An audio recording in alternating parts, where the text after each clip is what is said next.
उपस्थित सांबादिक भाई मानू मु स्वागत जनाऊँ समस्त को नमस्कार जनाऊँ। आज आपण मैंने शुणी थे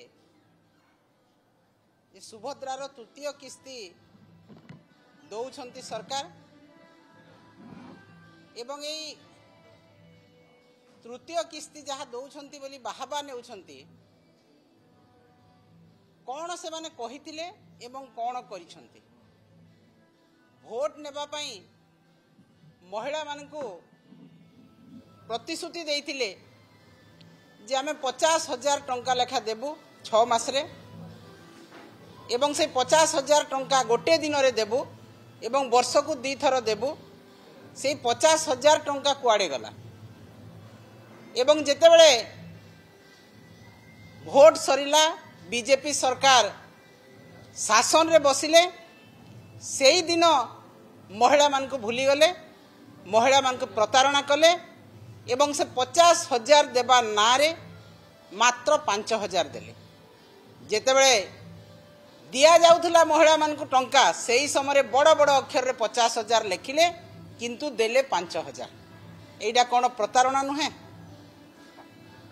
या कोन महिला मान को भंडेइबा कथा नुह सरल विश्वासी माँ मैंने भाभी 50,000 टंका देले आमे व्यवसाय करिबु वाणिज्य करिबु किंतु दुखर विषय परितापर विषय दुर्भाग्यर कथा 5,000 टंका दे महिला मान को सरकार बाहबा नेउछंती एवं गोटे दिन रे मात्र 27 टंका आज 27 टंका रे कौन मिलुछि जो दिन सुभद्रा टंका देले से ही दिन 20 टंका अधिक तेल रेट है आज गैस पेट्रोल डीजेल पनीपरिबा चाउल सब किसी दरदाम वृद्धि होती 27 टंका रे माँ टी कौन कर 27 टंका रे कौन सी जिनस हो पार ना गोटे क्षीर पैकेट हो पार ना तो 27 टंका रे कौन भावुंट सरकार जे तांको गोटे एंटरप्रेन्योर करेंगे ताको गोटे व्यवसायी महिला करेंगे ताकू गोटे लक्षपति दीदी करेंगे ताकू कौन करेंगे किछि हेई परिवार नाही केवल सरकार बाहबा नौछंती एवं महिला मान को शोषण करुछंती महिला मान को इमोशनल ब्लैकमेलिंग करुछंती जे आमे टंका देलु एवं महिला माने आज व्यवसाय कले महिला माने आज तांकर आर्थिक स्थिति को सुदृढ़ करिसंती कौनसी कथारे नुह एवं आमे दृढ़ भाव याकू निंदा करुछु जे महिला मान को आपण लक्षपति दीदी जो कहउछंती किए लक्षपति दीदी करथिला कहार फाउंडेशन रे कहार सशक्तिकरण रे आज महिला माने ऊपर को जाइछंती माननीय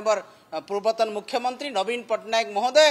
एसएचजी ग्रुप रो महिला मान को एवं ओडिशार महिला मान को सशक्त करथिले अर्थनैतिक स्तर रे एवं आज से माने तांकर स्थिति ठीक अच्छी से ही स्थिति को आपण माने भांगिबा पाई आज समस्त प्रकार प्रयास करुछंती एवं आमे जहा को सशक्त करिथिलु तांको ना केवल पढ़ी देउछंती आमे लक्षपति दीदी कलु किंतु तांको द्वारा किछि हेइ नथिला जहा करिथिले पूर्वतन मुख्यमंत्री नवीन पट्टनायक महोदय तेणु ए बाहबा नेबा छाड़ंतु महिला प्रकृत जदि आर्थिक स्थिति सुदृढ़ करिवार अछि ताहेले महिला मानकु सुरक्षित रखंतु तांको न्याय दियंतु तांको हक दियंतु तांको अर्थनैतिक स्तर रे सुदृढ़ करंतु तांको सामाजिक स्तर रे सुदृढ़ करंतु तांको राजनैतिक स्तर रे सुदृढ़ करंतु किंतु सरकार एवं जे महिला मंत्री अछंती से केवल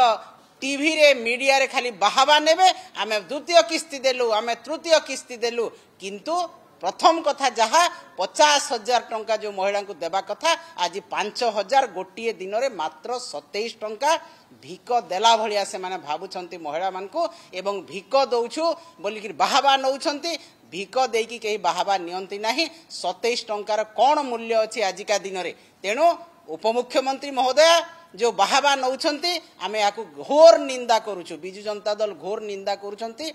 करुछि एवं ओडिशार महिला माने मध्य निंदा करुछंती किंतु तांको भय देखाई विभिन्न प्रकार धमक चमक देई तांको विभिन्न सभा समिति याकू आनी महिला मान को चुप करेबा पई बसिछंती ओडिशा सरकार किंतु समग्र ओडिशा रे आज वातावरण बीजेपी विरोधी सरकार विरोधी जो प्रतिश्रुति देइतिले ताहा प्रतारणा रे परिणत होईछि जो कथा देइतिले से कथा को आज रखी नाहंती मुख्यमंत्री एवं सेही महिला माने आज उत्तेजित होइकि अछंती रागिकी अछंती एवं उपयुक्त समय रे उपयुक्त जवाब देबा पई मध्य अपेक्षा करिसंती।